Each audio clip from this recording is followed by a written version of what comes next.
Most people think traveling the world requires a fat bank account.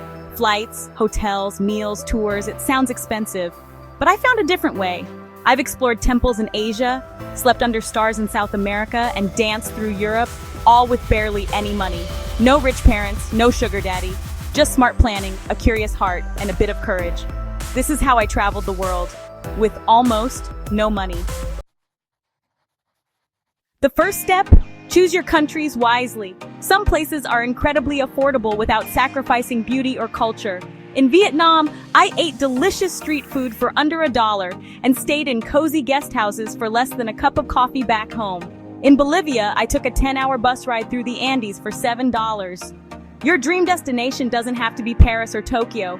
Sometimes the richest experiences come from the most unexpected and affordable places. Accommodation is usually your biggest expense, unless you don't pay for it. Through couchsurfing, I stayed with locals for free, and they often became friends for life. I also volunteered through Workaway. I taught English in Colombia, helped harvest olives in Greece, and painted murals in a school in Nepal. In return, I got food, shelter, and a deep connection to the local culture. I didn't just visit places, I lived in them, even if only for a while. Flights can drain your wallet fast unless you learn to play the system. I used apps like Skyscanner, Google Flights, and Hopper to find ridiculously cheap tickets. One time, I flew from Europe to Southeast Asia for under $100. I traveled light, booked flights midweek, and used budget airlines most people avoid.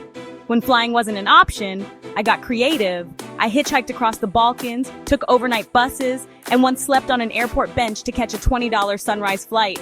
Uncomfortable sometimes, but unforgettable always. You don't need a 5-star restaurant to eat like royalty. In Turkey, a stranger invited me for homemade lentil soup and bread. In India, I joined a wedding and feasted like a queen, for free.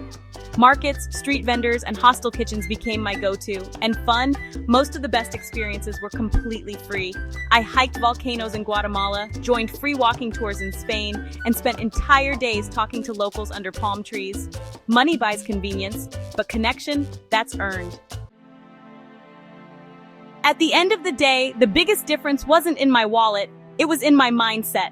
Traveling on a budget forced me to be open, to trust strangers, to adapt. It taught me that happiness isn't about luxury, it's about presence. When you stop chasing comfort, you start discovering magic. I didn't need 5-star hotels, I had 5 billion star skies. If you've ever dreamed of traveling the world but thought you couldn't afford it, you might just be one mindset shift away from the adventure of a lifetime. So yeah, I traveled the world with almost no money. And no, it wasn't always easy, but it was always worth it. If this inspired you even just a little, hit subscribe and join me for more real travel, smart hacks, and untold adventures. Your journey can start today. No trust fund required.